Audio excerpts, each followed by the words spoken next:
Mumbai Indians star batter hit man Rohit Sharma IPL 2025 సీజన్లో ఒకే మ్యాచ్లో 2 అరుదైన రికార్డులను తన పేరిట లిఖించుకున్నాడు. ఈ మెగా టోర్నీలో 7,000 పరుగుల మైలురాయిని అందుకున్న రెండో ఆటగాడిగా, అలాగే 300 సిక్సర్లు బాదిన రెండో క్రికెటర్గా చరిత్ర సృష్టించాడు. గుజరాత్ టైటాన్స్తో ముల్లాన్పూర్లో గత రాత్రి జరిగిన ఉత్కంఠభరిత ఎలిమినేటర్ మ్యాచ్లో రోహిత్ ఈ ఘనతలు సాధించాడు. ఈ మ్యాచ్కు ముందు కేవలం 15 సగటుతో ఉన్న రోహిత్ శర్మ కీలకమైన నాకౌట్ పోరులో విశ్వరూపం ప్రదర్శించాడు. గుజరాత్ బౌలర్లపై ఆరంభం నుంచే ఎదురు దాడికి దిగిన రోహిత్ 50 బంతుల్లోనే 81 పరుగులతో మెరుపు ఇన్నింగ్స్ ఆడాడు.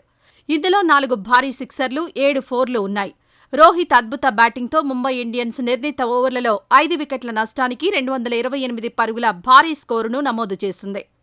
ఈ క్రమంలో ఐపీఎల్ చరిత్రలో 7,000 పరుగులు పూర్తి చేసిన రెండో బ్యాట్స్మన్గా రోహిత్ నిలిచాడు. ఇంతకుముందు విరాట్ కోహ్లీ మాత్రమే ఈ ఘనత సాధించాడు. మ్యాచ్ 9వ ఓవర్లో రషీద్ ఖాన్ బౌలింగ్లో భారీ సిక్సర్ బాదడం ద్వారా రోహిత్ ఈ మైలురాయిని చేరుకున్నాడు. కాగా ఈ ఇన్నింగ్స్లో రోహిత్కు 2 సార్లు అదృష్టం కూడా కలిసొచ్చింది. ఇన్నింగ్స్ రెండో ఓవర్ చివరి బంతికి ప్రసిద్ధ్ కృష్ణ బౌలింగ్లో కోయట్జీ సులువైన క్యాచ్ను నేలపాలు చేశాడు. అప్పుడు రోహిత్ కేవలం 3 పరుగుల వద్ద ఉన్నాడు. ఆ తర్వాతి ఓవర్లో మహమ్మద్ సిరాజ్ బౌలింగ్లో బంతి రోహిత్ బ్యాట్ అంచును తాకినా కీపర్ కుశాల్ మెండిస్ దాన్ని అందుకోలేకపోయాడు. ఈ 2 అవకాశాలను సద్వినియోగం చేసుకున్న 38 ఏళ్ల రోహిత్ ఆ తర్వాత వెనుదిరిగి చూడలేదు. ముఖ్యంగా గుజరాత్ స్పిన్నర్లు సాయి కిషోర్, రషీద్ ఖాన్లపై పూర్తి ఆధిపత్యం చెలాయించాడు. ఈ మ్యాచ్లో 4 సిక్సర్లు బాదిన రోహిత్ శర్మ ఐపీఎల్లో 300 సిక్సర్ల మార్కును కూడా దాటాడు. యూనివర్సల్ బాస్ క్రిస్ గేల్ తర్వాత ఈ ఘనత సాధించిన రెండో ఆటగాడిగా రోహిత్ నిలిచాడు.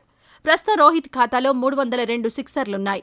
ఈ జాబితాలో విరాట్ కోహ్లీ 291 సిక్సర్లతో 3వ స్థానంలో కొనసాగుతున్నాడు. ఈ వీడియో నచ్చితే లైక్ చేయండి. అలాగే మా ఛానల్ని ఫస్ట్ టైం కనుక చూస్తున్నట్టయితే ఇప్పుడే సబ్స్క్రైబ్ చేసుకుని పక్కనే ఉన్న గంట సింబల్ని యాక్టివేట్ చేసుకోండి. అప్పుడే మేము పెట్టే ప్రతి వీడియో మీకు నోటిఫికేషన్గా వస్తుంది. అలాగే ఈ వీడియో పూర్తిగా చూసినందుకు ధన్యవాదాలు.